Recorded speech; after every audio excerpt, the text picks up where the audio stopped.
We have a future featherweight contender in the featherweight division versus a very good veteran in Edson Barboza in an upcoming October 29th fight night card in Vegas in the Apex. And I thought I'd break it down right here, right now. I believe it is a 3-round fight. I am not sure what the main event is. It is showing 5 current main event slots right now. So we'll see if they'll flex this to 5-rounders. I don't know. This is a very good matchup, though. This could easily be a co-main event on a very good Apex card. The card actually looked pretty good as I was looking at it. I'm not going to read it off right now, but it did look pretty solid. But yes, I'm going to be breaking down and predicting this fight as an early prediction for this matchup. It's a lot more interesting than it appears to be.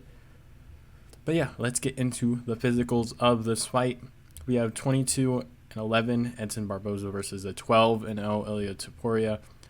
Edson Barboza will be 36 years old at the time of this fight. Ilia Topuria will be 25 years old, so he's very young, still has a lot of career left in him.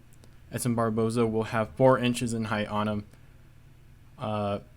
Last fight Ilia Topuria had was at 155, which is why it's showing up. Last fight for Barboza was obviously at 145 against Bryce Mitchell. There you go. The reach, it's a very big reach again. Disadvantage for Ilia Topuria. Barboza will have a 6-inch reach advantage in this matchup and a 4-inch leg reach advantage. So the height and all the reaches will be against Ilia Topuria once again in this matchup. Last fight for Topuria was a very tough matchup against Jai Herbert, one division up in the 155-pound division. He struggled against Jai Herbert early in the fight, got cracked with the head kick, came back up, recovered decently well, but he did pretty well in that fight after that. Was getting touched quite a bit, though. It would be a very interesting matchup for Edson Barboza, who does have a similar reach advantage as Jai Herbert. I believe Jai Herbert is 6'1", so he's a lot taller and has an extra inch in reach advantage over Edson Barboza. But that's why this is very interesting. The fight before the fight against Jai Herbert for Ilia Topuria was against one of the GOATs in the game, Ryan Hall. He KO'd Ryan Hall. And yeah, so for Edson Barboza, his last fight was against Bryce Mitchell on that Colby and Masvidal card. He did get dropped in the first round, which is a little worrying, but obviously he's looking to defend the takedowns, but getting dropped by, Bryce Mitchell isn't bad, but like he's a pretty good fighter, but he's not known for a stand-up, which is a little worrying. Got dropped in the first round. Bryce Mitchell won that fight by unanimous decision.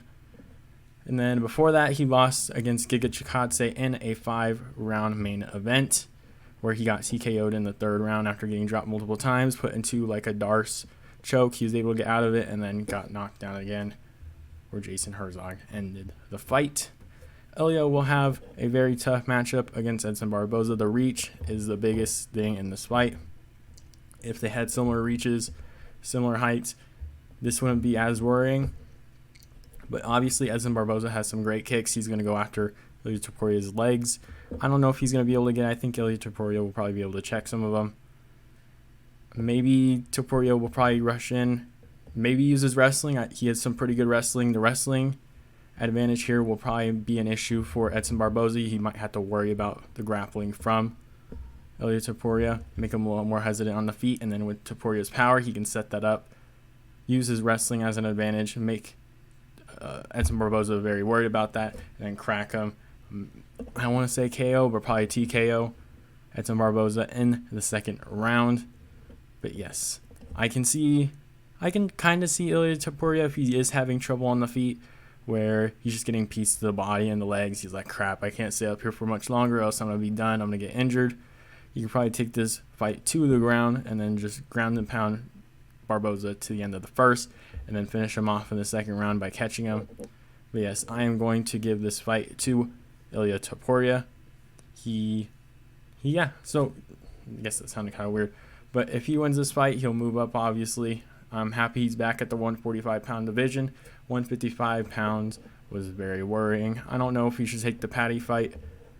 He does have a pretty solid chance in that fight, but he is undefeated. He's a very good fighter. He can be really, really good in this division too, so I don't want him messing around at all with his weight. So yeah, I hope you guys enjoyed. This was a little quick breakdown. I didn't know necessarily what video to make. I think I do have a couple videos that I can make at some point. I'm just not certain on John Jones versus Stipe, which I think will probably happen for December, or it will be John Jones versus Francis, but I don't even think that fight will happen either. I could break down both of them in the next video that I do. I believe, I don't know if I break down, what's the fight? Aljamain Sterling versus TJ Dillashaw. I could probably do that. I will probably have to start busting out some quick picks for, like, I guess we had Tuesday Contender Series, so once Contender Series goes, I can do on Tuesday and then during the week. I don't know. We'll figure it out. I might stream a little bit more during the week because we have, because I'm in a new location. It's a lot easier to stream than where I previously was. So yeah, I hope you guys enjoyed, and I'll see you guys next time.